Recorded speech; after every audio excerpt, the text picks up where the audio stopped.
Hello and welcome to Glitchy Switch, the podcast all about what it feels like discovering you have ADHD as an adult. My name is Martin and I believe that no one deserves to live in shame in a world not designed for them. So in each episode, I'll pick off the kind of questions that go through your mind on the journey from curiosity to diagnosis. Whether you're on your own journey or supporting someone who is, I hope my own experiences might just help you. I know what it's like to have a busy life and a busy mind, so each episode lasts about as long as a cup of coffee so you can easily fit it in and enjoy without draining too much energy. You'll recall that last time we spoke, I just received my diagnosis from my psychiatrist, and the question now was really what I was going to do about it, I guess. I mean, there's kind of a mix of emotions in anticipation and sort of in the build-up. And you get the immediate relief from that afterwards. But once the dust settles, it starts to dawn on you that you've now got to deal with the fact that you have a new element to your identity. Now, some people can kind of take or leave that, and I'm really happy for them because it suggests they're secure and they've already accepted themselves to a degree that they're comfortable with. I was not one of those people, and as I said before, it was perhaps fated that I was reading about self-acceptance when all of this had happened. The first thing I would say is that the initial feeling of pride and relief didn't go away, and it still hasn't now.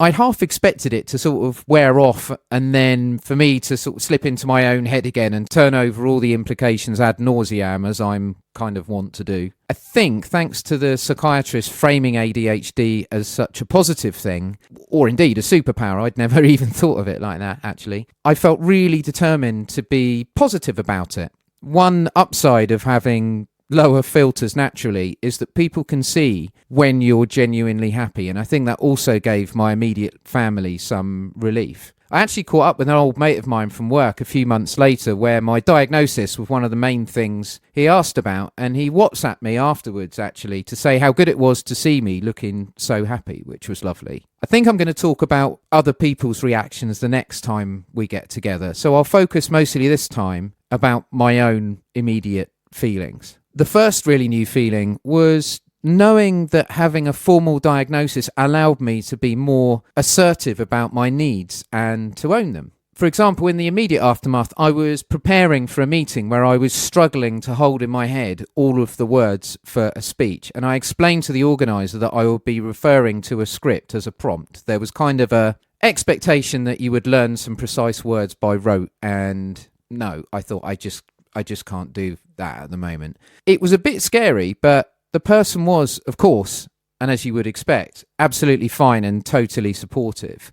It was a strange feeling of butterflies, a sort of cocktail of apprehension, bit of excitement, kind of pride again, and relief. It felt good afterwards anyway, just having actually built on what I knew to make my own situation a little bit more comfortable anyway.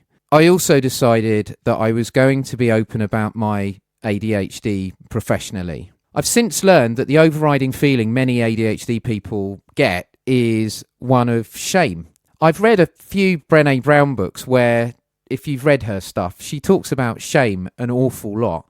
And to be honest with you, I didn't really connect with them on a visceral level. It's kind of like knowing the words to a song, but not really what the tune was like. As my diagnosis began to sink in, I was conscious of where the relief was coming from, and that was of something feeling like it was sort of slipping away. It was almost like being able to recognise something through the absence of something, and I realised that thing was shame. It's that feeling of knowing that you find it really hard to do something everyone else seemingly does really, really easily around you, and it kind of makes you feel a bit wrong inside, like you're a bad person or professional or a bit inadequate or whatever. I've spent nearly 28 years working for technology companies in the corporate world, and objectively my career has been really good. But in the corporate world, the role models that you're typically provided with are what I would call the sort of brushed aluminium cyber professionals, sort of miracles of planning and efficiency. And I always looked at these people and always felt a little bit inadequate by comparison, even though over time my own career would in some cases overtake theirs. I was always kind of drawn to the sort of maverick role models who were prominent, and I think largely that was because they were exceptions that proved the rule. The sort of people that inspired me were people that had reached the upper echelons of their profession despite not being like everyone else. It gave me hope, I think, that despite my feeling different in a way that I couldn't quite describe, I could shape a good career for myself too. Getting professional itchy feet and wanting variety in my work, I'd been made to feel was kind of bad a few times in my careers by certain managers. I guess if you're a manager in the corporate world, like the kind of companies that I've worked for, your job is to try and coax everyone into conforming to as similar shaped a pattern as possible, and sometimes, I have to say, in some cases, preserve your empire and keep everyone together.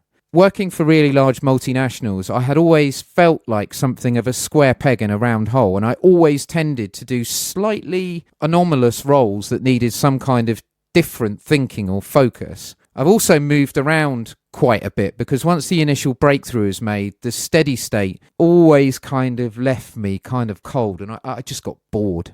I had one manager once accuse me of flitting when I said I needed to change, which was possibly a bit harsh given that I'd been in their particular department for over 3 years, but there we go. Having a good professional profile, both in my company and in the outside, I had a good platform to share anyway, so I resolved to use it for good purpose. I'm a creative person by inclination, and I've always found writing is a good outlet, so I announced my ADHD to the world via a blog on Medium, which I then stuck on my LinkedIn profile. I actually didn't feel that scared about doing it. I'm not sure that was because, having committed to the cause, I didn't have any doubts or actually didn't give my chance to dwell, but I just wrote, published and shared and put it out there and thought, right, let's see what the world sends back to me. It helped me anyway, and by offering myself, I think, as a little bit of a role model without bigging myself up too much, I thought that it might just relieve a little bit of stress for others. By way of a spoiler for next time we speak, I had one person message me with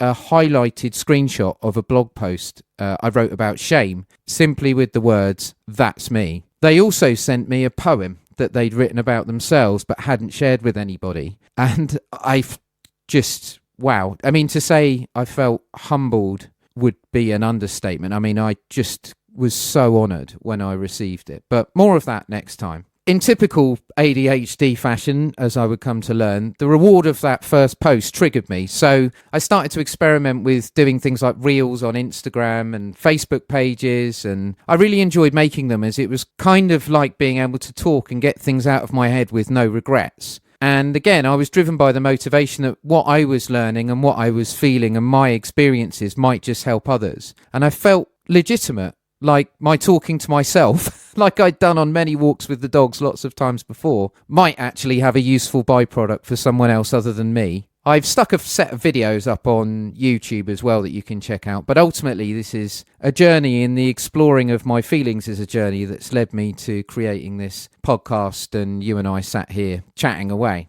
Off the back of those videos, and again, we're touching on next time's episode by way of a little bit of a spoiler, I had like an amazing variety of people get in touch with me, including one person saying that their 8-year-old son had just been diagnosed and they were trying to process the news, as was he. And they'd shown him my videos to help him understand, and I nearly cried. It was just incredible. It just blew my mind. Complete stranger contacts you and starts talking about how they're feeling. So that gave me the drive and the sense that I don't know what else I'm going to be doing with the rest of my life, but I think continuing to talk about my feelings and sharing and exploring this journey will be part of what I do from here. Anyway, more on people's reactions next time. I'll speak to you then.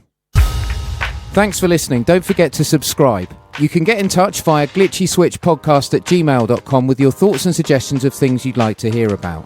You can also follow me on @glitchyswitchpodcast on Instagram for more on ADHD life and to find out what's coming next.